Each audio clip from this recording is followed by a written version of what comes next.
तर तुम्ही बघू शकता हे जे सर्व पदार्थ आहे दिसायला जेवढे सुंदर दिसत आहे तेवढेच खायला चविष्ट आहे। नमस्कार, धीरज किचन मराठीच्या आजच्या भागामध्ये मी धीरज तुम्हा सर्वांचं खूप खूप मनापासून स्वागत करतोय। तर मित्र-मैत्रिणींनो, आज आपण गणेश चतुर्थी स्पेशल थाळी बघणार आहोत।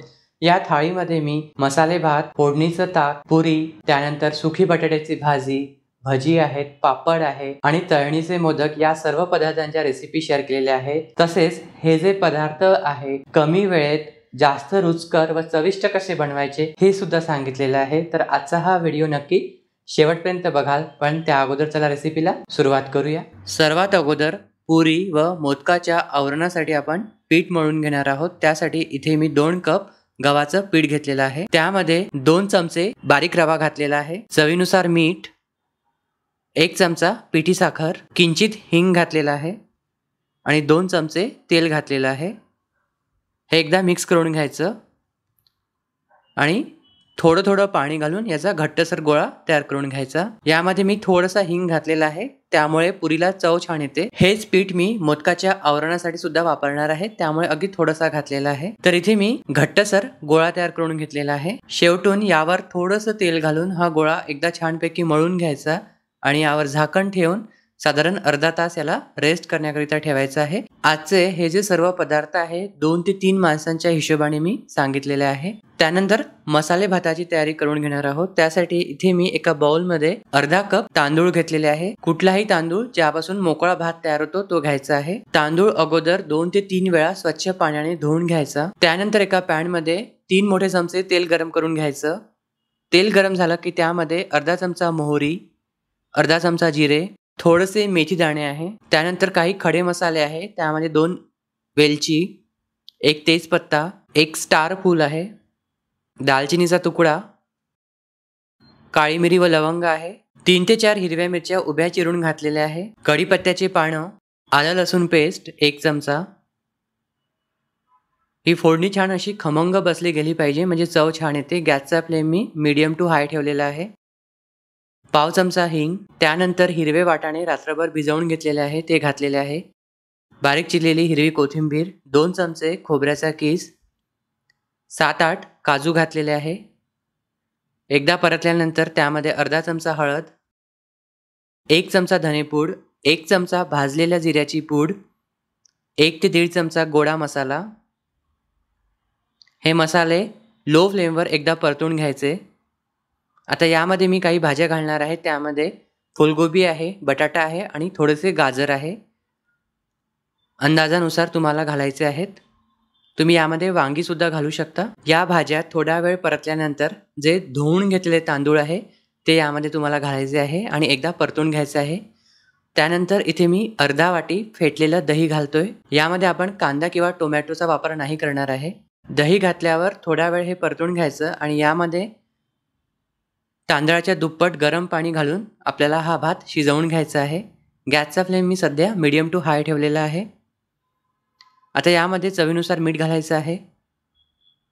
तुम्ही बघू शकता पाण्याला उकळी आलेली आहे। आता यावर झाकण ठेवून लो टू मीडियम फ्लेमवर हा भात शिजत ठेवायचा आहे। भात शिजतोय तोपर्यंत आपण फोडणीचं ताक तयार करून घेणार आहोत। त्यासाठी इथे मी एका मिक्सरच्या भांड्यामध्ये 1 कप आंबट दही घेतलेला आहे। त्यामध्ये 1 चमचा भाजलेल्या जिऱ्याची पूड, चवीनुसार मीठ, 1 चमचा पिठी साखर घातलेली आहे। हे मिक्सरला फिरवून घेतलेलं आहे आणि एका बाउलमध्ये काढून घेतलेलं आहे। आता यामध्ये आवश्यकतेनुसार थंड पाणी घालायचं आहे। तर इथे आपलं हे ताक तयार आहे। तर इकडे भात शिजत आलेला आहे, एकदा ढवळून घ्यायचा आणि यावर पुन्हा झाकण ठेवून गॅसचा फ्लेम अगदी लो करायचा आणि शिजत ठेवायचा आहे। त्यानंतर आपण ताकाला फोडणी देणार आहोत। त्यासाठी इथे मी तेल गरम करून घेतलेलं आहे। त्यामध्ये थोडीशी मोहरी, थोडंसं जिरं, हिरवी मिरची, आलं लसूण पेस्ट, कढीपत्ता, चिमूटभर हिंग, हळद व धनेपूड घालून फोडणी तयार करून घेतलेली आहे। फोडणी छान खमंग बसली गेली पाहिजे, म्हणजे ताकाला स्वाद छान येतो। आता ही जी फोडणी आहे लगेचच जे आपण ताक तयार करून घेतलेलं आहे त्यामध्ये घालायची आहे। एकदा मिक्स करून घ्यायची आहे वरतून तुम्हाला भरपूर सारी बारीक चिरलेली हिरवी कोथिंबीर घालायची आहे आणि इथे आपलं हे फोडणीचं ताक तयार आहे। हे फोडणीचं जर ताक असेल तर जेवण जे आहे नेहमीपेक्षा जास्तच धकेल। तर इथे आपला हा मसाले भात शिजलेला आहे। यामध्ये शेवटून 1 चमचा तूप, हवं असल्यास थोडंसं लिंबाचा रस सुद्धा घालू शकता आणि यावर झाकण ठेवून तसाच राहू द्यायचा, म्हणजे तो छान मोकळा होतो। आता आपण सुकी बटाट्याची भाजी म्हणजेच जिरा आलूची रेसिपी करणार आहोत। त्यासाठी एका पॅन मध्ये 2 ते 3 चमचे तेल तापत ठेवलेलं आहे। तेल तापल्यावर त्यामध्ये 1.5 चमचा जिरे, चिमूटभर हिंग, हिरव्या मिरच्या, कढीपत्ता, आलं लसूण पेस्ट याची खमंग अशी फोडणी तयार करून घेतलेली आहे। त्यानंतर हळद घातलेली आहे आणि एकदा छान परतून घेतलेलं आहे।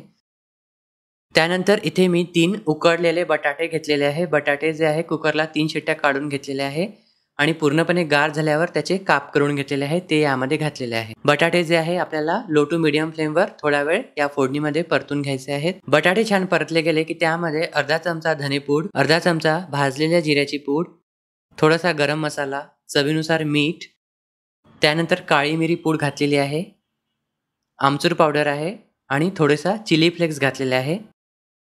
हे मसाले घातल्यावर 1 ते 2 मिनिटे परतून घ्यायचं आणि शेवटून यामध्ये वरतून कोथिंबीर घालायची। ही भाजी खरंच खूप छान लागते। लहान मुलांना टिफिनसाठी खरंच एक मस्त ऑप्शन आहे। ऑफिससाठी खरंच खूप मस्त ऑप्शन आहे। नक्की ट्राय करून बघाल। अशाच सोप्या आणि मस्त रेसिपीच्या अपडेटसाठी धीरज किचन मराठीला नक्की सबस्क्राईब करा आणि बाजूच्या बेल आयकॉनवर क्लिक करायला विसरू नका। धन्यवाद। तर आता आपण मोदकाच्या सारणाची तयारी करून घेणार आहोत। त्यासाठी एका पॅनमध्ये मी 1 चमचा तूप घेतलेला आहे। त्यामध्ये अर्धा कप सुक्या खोबऱ्याचा किस घेतलेला आहे। तुम्ही या जागेवर ओल्या नारळाचा किस सुद्धा वापरू शकता। हा किस जो आहे छान सोनेरी रंग येईपर्यंत परतून घ्यायचा आहे। लो फ्लेमवर हे आपल्याला परतून घ्यायचं आहे। तुम्ही बघू शकता खोबऱ्याचा रंग बदललेला आहे। आता यामध्ये गूळ घालायचा आहे। जेवढं खोबरं घेतलेलं आहे त्याच्या अर्ध्या क्वांटिटीमध्ये गूळ घालायचा। इथे सुकं खोबरं आहे, गूळ लवकर विरघळावा म्हणून तुम्ही यामध्ये थोडंसं दूध किंवा पाणी घालू शकता। तर आता फक्त गूळ विरघळेपर्यंत आपल्याला हे शिजवून घ्यायचं आहे। गॅसचा फ्लेम लो टू मीडियम ठेवलेला आहे। तर गूळ जो आहे ऑलमोस्ट विरघळायला लागलेला आहे। त्यानंतर इथे मी थोडेसे ड्रायफ्रुट्स घातलेले आहे। त्यामध्ये काजू व बदामाचे काप आहेत। यामध्ये मी थोडंसं पाणी घातलेलं आहे आणि हे फक्त थोडंसं सॉफ्ट गूळ विरघळेपर्यंत हे भाजून घेतलेलं आहे। सुकं खोबरं आहे त्यामुळे जास्त भाजायची किंवा शिजवायची गरज पडत नाही। इथे मी गॅस बंद केलेला आहे। त्यानंतर जायफळ किसून घातलेलं आहे आणि थोडीशी वेलची पूड घातलेली आहे। हे एकदा छान मिक्स करून घ्यायचं। हे जे मिश्रण आहे छान असं कोरडं झालेलं आहे। कोरडं केलं म्हणजे मोदक जे आहे बरेच दिवस टिकतात। हे सारण थंड होत आहे तोपर्यंत भज्यांसाठी पीठ तयार करून घेणार आहोत। तर इथे मी एका बाउलमध्ये 1 कांदा चिरून घेतलेला आहे। त्यामध्ये 2 ते 3 हिरव्या मिरच्या बारीक चिरून घातलेल्या आहे।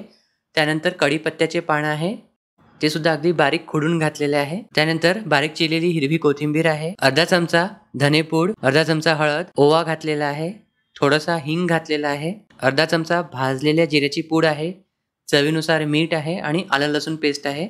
हे सर्व एकत्र करून घ्यायचं आणि यामध्ये मी 1 कप बेसन पीठ घातलेलं आहे।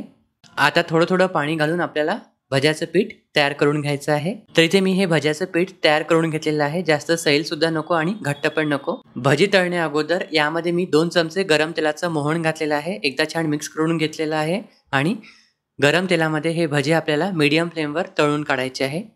सुरुवातीला तेल गरम असायला हवं आणि मग गॅसचा फ्लेम मीडियम ठेवून हे भजी छान ब्राउनिश रंग येईपर्यंत तळून घ्यायचे आहे। तर भजी जी आहे छान मी मीडियम फ्लेमवर खुसखुशीत होईपर्यंत तळून घेतलेले आहे। भजी आपल्या इथे तयार आहे। आता गॅसचा फ्लेम लो करायचा आहे आणि जे आपण पीठ मळून घेतलेलं होतं त्याला अर्धा तास झालेला आहे। एकदा त्याला छानपैकी मळून घ्यायचं आणि त्याचे गोळे तयार करून घ्यायचे आहे। इथे मी 6 पुऱ्या करणार आहे आणि 11 मोदक करणार आहे।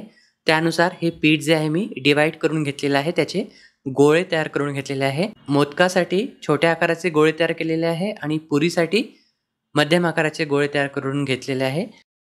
सर्वात अगोदर पुऱ्या तयार करून घेणार आहोत। त्यासाठी पुरी लाटून घ्यायची। पुरी लाटताना पिठाचा वापर करायचा नाही, हवं असल्यास थोडंसं तेल तुम्ही लावून घेऊ शकता। तर गोल आकाराची तुम्हाला पुरी लाटून घ्यायची आहे। जास्त पातळ लाटायची नाही, थोडीशी जाड थिक असलेली पुरी तुम्हाला लाटून घ्यायची आहे। तेल जे आहे चांगल्यापैकी गरम असायला हवं। हाय फ्लेमवर तुम्हाला पुरी तळून काढायची आहे, म्हणजे पुरी छान फुगते. तर तेल अगदी तापलेलं आहे, तुम्ही बघू शकता. मस्तपैकी पुरी टम्म फुगलेली आहे. एक साइड फक्त एकच वेळा शिजवायची आणि आपली पुरी तयार आहे. तर अशाच प्रकारे इथे मी बाकीच्या पुऱ्या तळून घेणार आहे. त्यानंतर इथे आपल्याला पापड सुद्धा तळून घ्यायचे आहे. तर इथे मी अगोदर कुरडई तळून घेतलेली आहे. त्यानंतर मुगाचा पापड तळून घेतलेला आहे. आता सर्वात शेवटी आपल्याला मोदक जे आहे ते वळून घ्यायचे आहे आणि मग ते तळणार आहोत आपण. गॅसचा फ्लेम मी लो केलेला आहे. तर मोदकसाठी पारी अगोदर लाटून घ्यायची. त्यामध्ये जे आपण सारण तयार करून घेतलेलं आहे ते घालायचं आहे. सारणाचे मी गोळे तयार करून घेतलेले आहे आणि व्हिडिओमध्ये दाखविल्यानुसार तुम्हाला प्लेट्स तयार करून मोदक जो आहे तो तयार करून घ्यायचा आहे. मस्त मोदक तयार झालेला आहे. सुखा खोबरं वापरलेलं आहे, त्यामुळे सारण जे आहे ते छान असं कोरडं होतं आणि बरेच दिवस हे मोदक टिकतात. तर अशाच प्रकारे इथे मी सर्व मोदक तयार करून घेतलेले आहे. तुम्ही बघू शकता मस्त दिसतायत. आता सुरुवातीला तेल जे आहे गरम करून घेतलेलं आहे. गॅसचा फ्लेम लो टू मीडियम ठेवून हे मोदक जे आहेत तळून घ्यायचे आहे. हाय फ्लेमवर किंवा मीडियम फ्लेमवर नाही तळायचे. आतपर्यंत ते छान शिजले गेले पाहिजे, त्यामुळे लो टू मीडियम फ्लेमवरच शिजवायचे. तर तुम्ही बघू शकता मोदकाला छान असा सोनेरी रंग आलेला आहे. मोदक सुद्धा आपले तयार आहे. काढून घ्यायचे. अगदी लो फ्लेमवर नाही शिजवायचे, नाहीतर ते फार कडक होतील. लो टू मीडियम फ्लेमवर शिजवायचे. तर इथे आपले ऑलमोस्ट सर्वच पदार्थ तयार आहे. मसाले भात तुम्ही बघू शकता किती मोकळा झालेला आहे. वरतून तूप घातल्यावर तो छान असा मोकळा तर होतोच, पण स्वादही खूप छान येतो. तर इथे आपले हे गणेश चतुर्थी स्पेशल थाळीमधले सर्व पदार्थ जे आहेत तयार आहे. आता आपण ताट जे आहे वाढून घेणार आहोत. तर आपली जिरा आलूची रेसिपी आहे, फोडणीचं ताक आहे, मसाले भात आहे, त्यानंतर भजी आहेत, पुरी आहे, पापड आहे, कुरडई आहे, मोदक आहे. सर्व पदार्थ तयार आहे आणि इथे मी हे गणेश चतुर्थी स्पेशल ताट वाढून घेतलेलं आहे. तर तुम्हाला कशी वाटली आजची ही थाळी? जर तुम्हाला ही थाळी आवडली असेल तर या गणेश चतुर्थीला नक्की ट्राय करून बघा. कमेंट्समध्ये मला नक्की सांगा. आजचा हा व्हिडिओ शेवटपर्यंत बघितल्याबद्दल तुम्हा सर्वांचे खूप खूप मनापासून आभार. धन्यवाद.